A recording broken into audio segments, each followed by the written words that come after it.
Welcome to the final day of this series, in which we are investigating together the nature of what Krishnamurti simply called what is, which could also be called the living truth of the eternally present now, or non-duality reality. Call it what you will. The truth of life expressing now, along with pure awareness in the eternally present now, is one truth, not many, that includes, but is not limited to, the organic material universe expressing now, as well as, in the case of human beings, the processes of mind, which interprets that which appears in conceptualized terms, which then also brings about psychological suffering in humankind, as well as the presence of love and peace, along with pure perception of what is, that can be present in conscious awareness when the mind is still. All of this is a mouthful, to be sure, but this is a rough outline of what we're looking into here.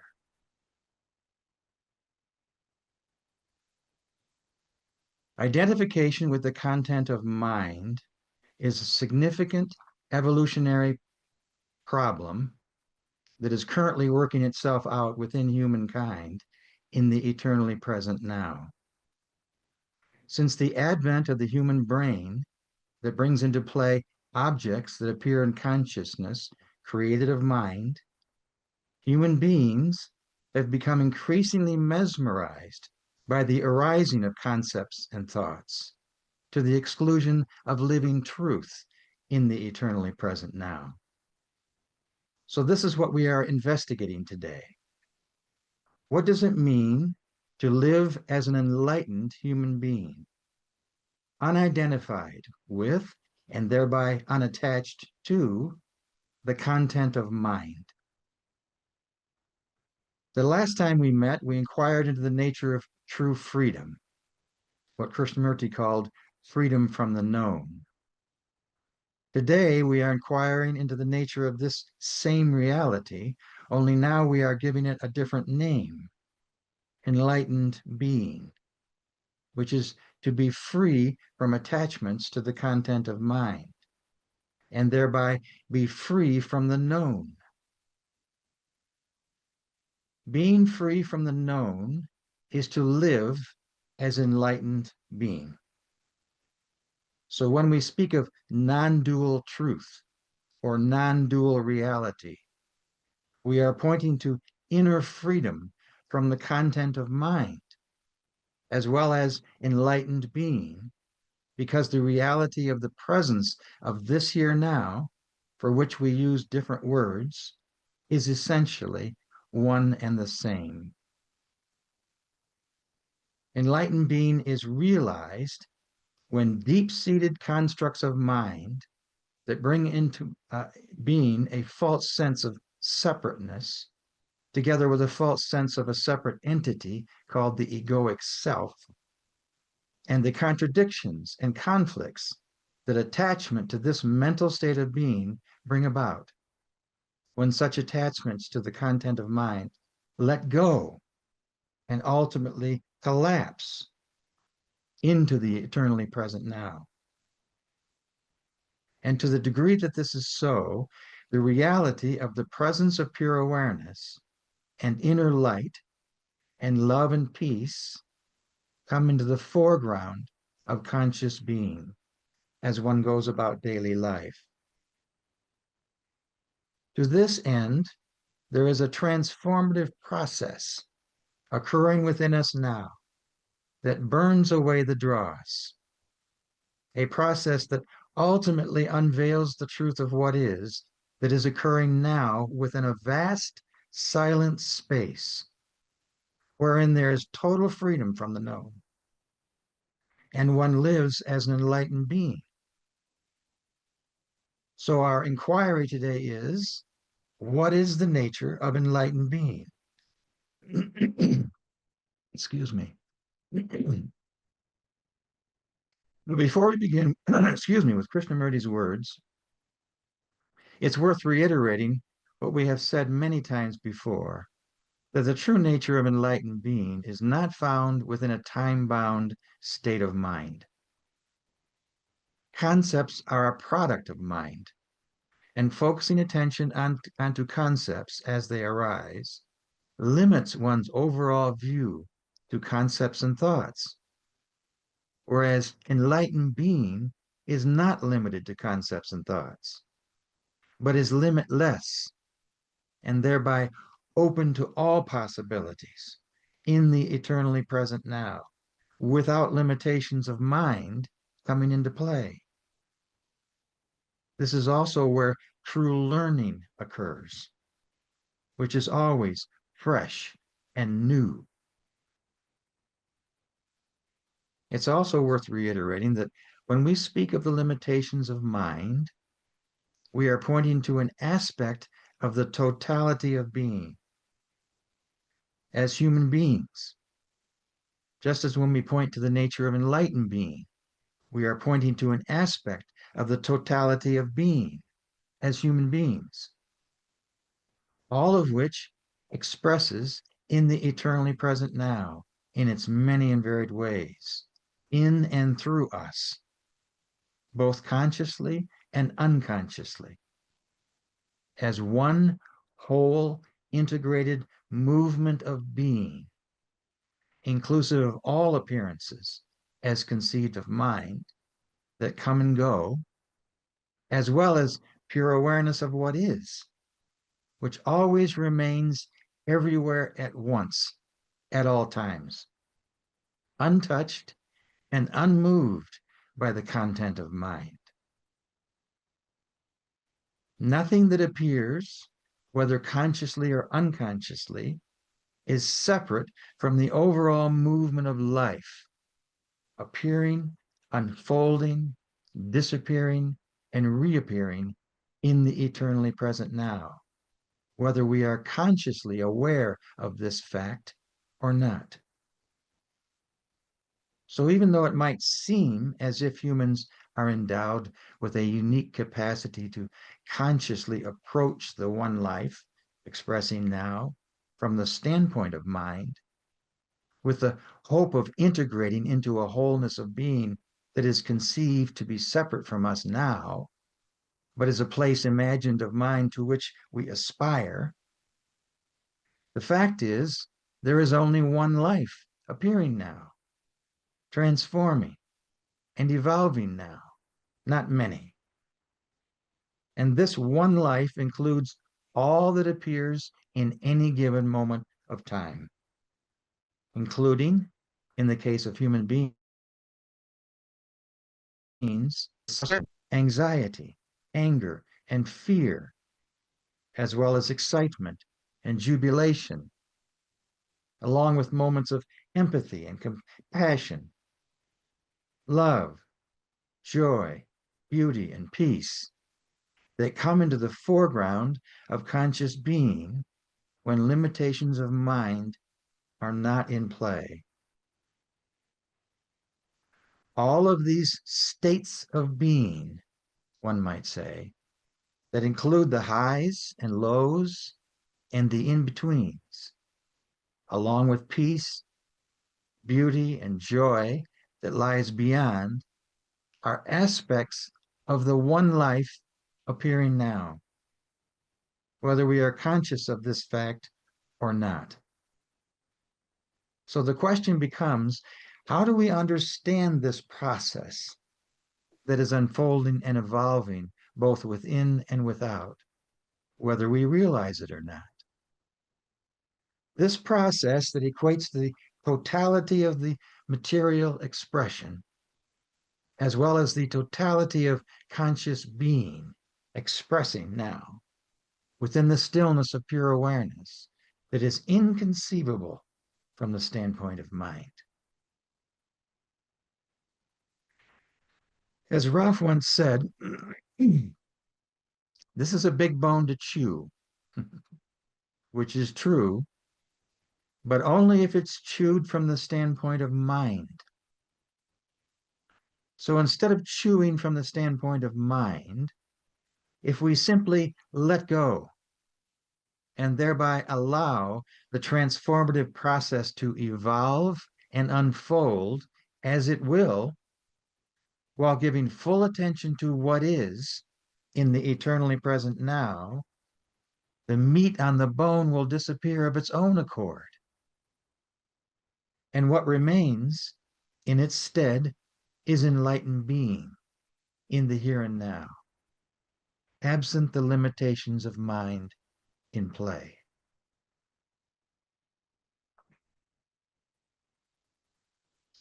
So this said, let's now listen to what Krishnamurti had to say about the nature of enlightened being. In his diary, Krishnamurti once described the presence of love and peace as he experienced it in this way. For 2 or 3 weeks, there has been this sense of heightened peace and stillness. The mind intensely aware without any image, thought, or emotion, but a love and a tenderness that was almost overpowering. There was no sense of meditative consciousness not being there, but the other, the immense reality, this that has no name, penetrated and simply was.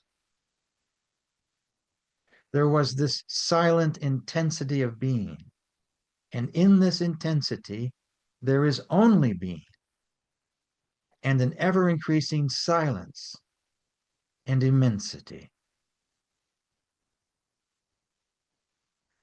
So the question becomes, this is me talking now, how does this way of being immersed in the silent intensity of love and peace, as Krishnamurti put it, become our way of being, our way of life?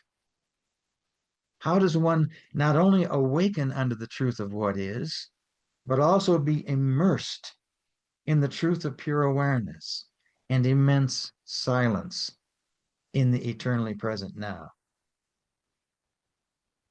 Knowing there is no formula, nor anything one can do to bring the silence and presence of pure awareness into the foreground of conscious being, Krishnamurti approached this question during one of his talks in this way. I wonder if you realize that when we are seeking, we are searching for something permanent, permanent within the context of time, something enduring and everlasting. We notice that everything around us is transient, in a state of flux, is born, withers, and dies. So we search to establish something that will endure in the field of the known. But the known only exists by means of thought, which is also memory. And thoughts come and go like the wind. So if I recognize this, and I move to find out how to end thinking, what am I to do? Surely I must become aware of the whole process of thinking, right? I must ultimately see that every thought, however subtle, however lofty, or however ignoble or stupid, has its roots in the known, which is memory. If I see this very clearly, then the mind, when confronted with this immensely deep-rooted problem, is capable of acknowledging that I do not know, because the mind is incapable of finding answers to this inquiry. Scott Killaby, we've spoken of before, author of Reflections of the One Life, Daily Pointers to Enlightenment, uses a different term to point to the nature of inquiry. Noticing, he says, which is the word Scott uses, has a totally different quality than seeking or searching. It takes no time at all. Noticing is present seeing, and what is actually here now. What is here now is timeless, aware space in which everything is happening. Thoughts, emotions, experiences, states, and situations.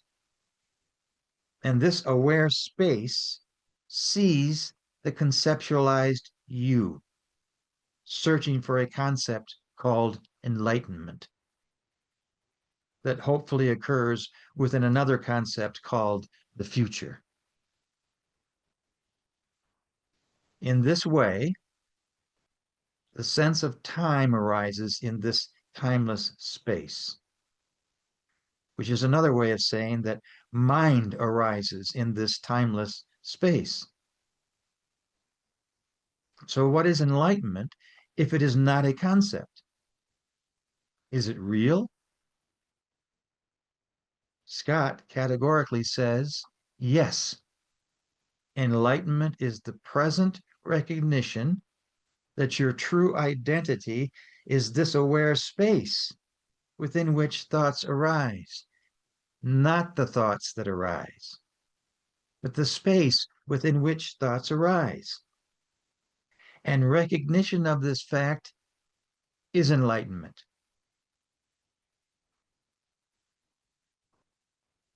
Krishnamurti spoke of this space in this way. Is there space in your mind? Or is your mind so crowded that there is no space in it at all? If your mind has space, then in that space there is silence. And from that silence, everything else comes, and you listen and pay attention without resistance. This is why it's very important to have space in the mind. If the mind is not overcrowded, not ceaselessly occupied, then it can listen to the dog barking, to the sound of a train crossing a distant bridge, and at the same time be fully aware of what is being said by a person talking here, without interpreting, without analyzing, without judging that which is perceived or being said. A still mind is not seeking any form of experience. It is simply still, without movement from past memory or experience, and therefore is free of the known. Then one can perceive the movement of the unknown without distortion. A seeing that is not translatable, that cannot be put into words, a movement that can be both intense and immense, a movement that is timeless because it is not created of mind, nor is there a sense of space or anything to experience or gain or achieve. This movement from beginning to end is the way of meditation.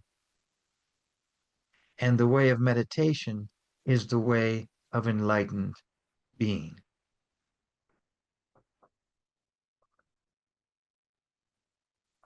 Truth and understanding comes in a flash, and that flash has no continuity. It is not within the field of time, which is mind. You must see this for yourself. Truth is fresh, instantaneous. It is not the continuity of something that has already been. What has been does not bring understanding. As long as one is seeking a continuity of being, wanting permanency in life, in relationship or love, or is longing to be enlightened or to find everlasting peace, one is pursuing something that is within the field of time and therefore is not timeless, is not beyond the field of time. He alone shall know truth who is not seeking, not striving, not trying to achieve a result. Truth is not continuous. Truth has no abiding place. It is seen from moment to moment. Truth is always new, therefore timeless. If you seek to find truth, what you will find will be a self-projection, an idea. It will be what you desire it to be. And the creation of desire is not truth. Truth cannot be acquired or accumulated. Knowledge is accumulated. To perceive truth requires the understanding of the false. Without the ending of the cause of ignorance, there cannot be enlightenment. And seeking enlightenment when the mind is unenlightened is utterly meaningless. What is important is that we understand the workings of self. If you and I, as individuals, not as a group, belonging to certain classes, certain societies, certain organizations, but as individuals, can understand the true nature of self, then there is a real revolution. But the moment a revolutionary ideal, as projected of mind, becomes organized, then the self takes shelter in that idea. It cloaks itself in that idea. But if you and I, as individuals, can love and harmoniously relate in everyday life, then this revolution that is so essential will come into being. What I mean by the self, this is Krishnamurti, continuing. What I mean by the self are ideas created of mind to which one becomes attached. And the memory, the conclusions, and the various forms of intentions to endeavor to be or not to be this or that. The accumulated memory, the arbitrary segregation into clans and racial groups, and all the rest of it, whether it be projected outwardly in action or conceived inwardly as virtue. The striving after all this, separation and segregation, and the finding of differences make up what we think of as the self. This whole endeavor created of mind is the self. We know all this intellectually, if not wholeheartedly, do we not? And we also know that the extraordinary moments when the self is not there, in which there is no sense of endeavor or effort, that occurs when love is present. When you and I, as individuals, come in to see and understand the whole workings of the self, of how the self comes into being and draws our attention, then we shall know what love is. Love is not the self. Self does not recognize love. Excuse me again.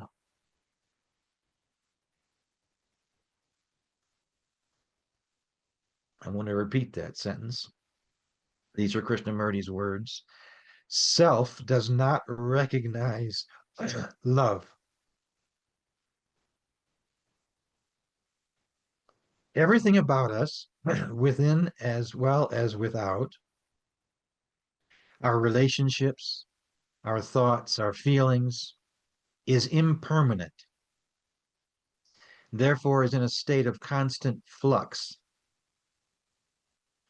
Being aware of this, The mind craves permanency. It wants to permanently know. It wants to be in a perpetual state of peace, a perpetual state of love, of goodness, of security that neither time nor events can destroy. So mind creates the idea of the soul, the Atman, and visions of a permanent paradise. But this permanency is born of impermanency, and so it has within it the seeds of impermanence. But there is only one fact, and that fact is impermanence. Love cannot be cultivated. Love cannot be divided into physical and divine. Love is love. Not that you love many or the one. A flower that exudes perfume is not concerned with who smells it or who turns his back on it. So also is love. Love is not a memory. Love is not a thing of mind or of the intellect. Love comes into being naturally as compassion. When the whole problem of existence, of fear, greed, envy, despair, and hope has been understood and resolved. Love implies great freedom, not to do whatever you like, but freedom from attachments to concepts of mind. Love comes only when the mind is quiet, disinterested, not focused on itself. Without love, your problems increase. But with love, do what you will, there is no conflict. And absent conflict, one then realizes the beauty of love and of truth.